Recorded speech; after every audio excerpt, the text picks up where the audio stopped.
good day, everyone. Before we start the episode, I want you to think about this.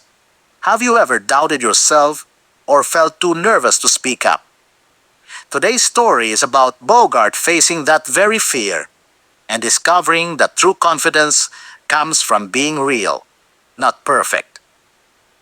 As you watch, remember, standing tall doesn't mean having it all together. Sometimes, it just means being brave enough to show up. Let's begin. Things were looking bright in Dreamville. With the expansion into Moonsprint Village and nearby towns, the market on wheels had found its rhythm. The community trusted Bogart and his team, but growth brought new challenges, and with them, a new kind of pressure. Bogart had been invited to speak at MIPSS, Moonsprint Initiative for Progressive Startup Summit, a gathering of seasoned and rising business leaders. The summit was a glittering event filled with high-profile investors, mayors, and influential entrepreneurs. It was a chance to share their story and inspire others. But it also meant standing on stage before the very people who could make or break dreams. Why me? I'm just a guy with a truck and a story. I've never even spoken into a microphone. What if I mess up? What if I freeze? What if they don't take me seriously? Bogart, look at all you've done. You've built something real here. People are inspired by your journey, not your degree or your speeches. Just speak from the heart. They want your truth, not perfection. Listen, we've been through engine failures, flat tires, and burning deadlines. This is just a different kind of engine. You've got this. Just get up there and tell them how we do it. The pressure weighed heavy on Bogart. His doubts gnawed at him, louder than any applause. But as the days ticked down to the summit, something shifted. Deep inside, he knew that if he didn't take the leap now, the fear might swallow him forever. Bogart stood at his desk, the invitation still open in front of him. He could turn it down. It was easier, safer. But deep inside, something told him that this was his moment. This wasn't just about his business. It was about showing everyone who ever doubted themselves that anything was possible. I'll talk about the day the truck broke down in the rain, when we still delivered produce under umbrellas, getting soaked but keeping our promise. I'll tell them about the time a child hugged Tekla for delivering fresh eggs to his grandmother. I'll tell them about the hope we've sparked in this community. His mind raced with ideas, memories of struggle and triumph. But in that moment, he realized he didn't need to impress anyone. He just needed to be honest. The truth would speak louder than any fancy words. I don't need to impress them. I need to be real. And real is enough. The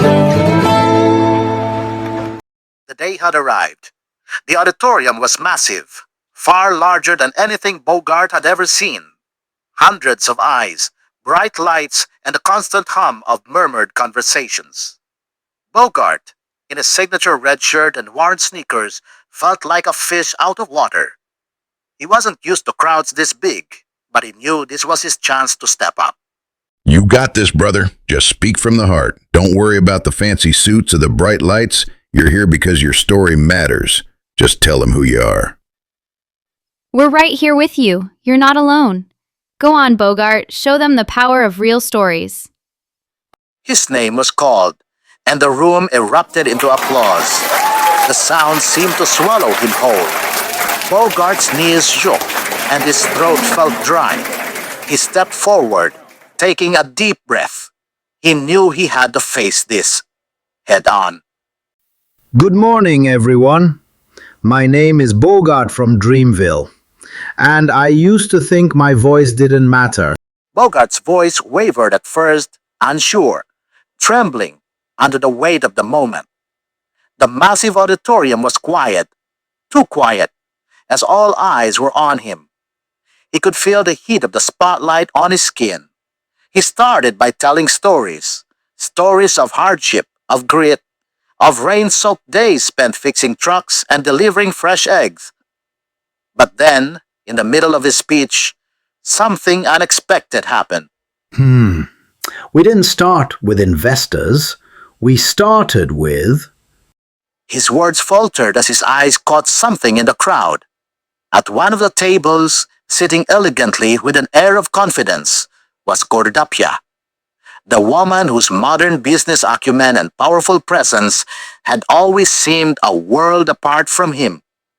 Her gaze locked with his. Why is she looking at me like that? What if I mess this up? In that instant, everything seemed to freeze. The noise of the crowd faded away. Bogart's palms grew sweaty, and his heart raced.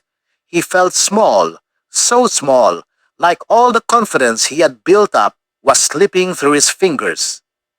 We didn't have it easy, but we made it. For a brief moment, Bogart lost his words. His chest tightened and panic set in. He was failing. He could feel the eyes of everyone in the room now, but it was Cordapia's gaze that sent him spiraling. She was the successful businesswoman, the leader, and he was just the guy with a truck. And then something unexpected happened. Cordapia smiled, a warm, encouraging smile. She gave him a thumbs up. Wait, she's not judging me. She's encouraging me. The moment was like a wave crashing through him. The nervousness faded, replaced by a surge of adrenaline. His breath steadied. He stood up straighter. In that instant, everything clicked. He wasn't alone. We didn't have the fancy office, the corporate backing, or the big investors. What we had was each other. We had a community that believed in us, and we had heart. The fear melted away, and Bogart found his rhythm. He wasn't perfect, but he was real, and that was enough. We didn't have investors. We had neighbors. We didn't start with confidence. We found it in every person who said, "Thank you," in every challenge we faced together. As Bogart spoke, his eyes kept returning to Cordapia. Her smile, her simple gesture, it fueled him. He finished his speech with more power than he ever thought he had. He made me believe I could try too. If he can do it, maybe I can too. In the end, the hall didn't erupt into applause because of a perfectly crafted speech. They applauded the courage to be vulnerable, the strength to rise above fear, and the belief that every story, no matter how imperfect, had value. Thank you for watching part 1 of our episode, The Strength Within. There's more to the story. Don't miss the full experience. Watch part 2 now to see how it all comes together.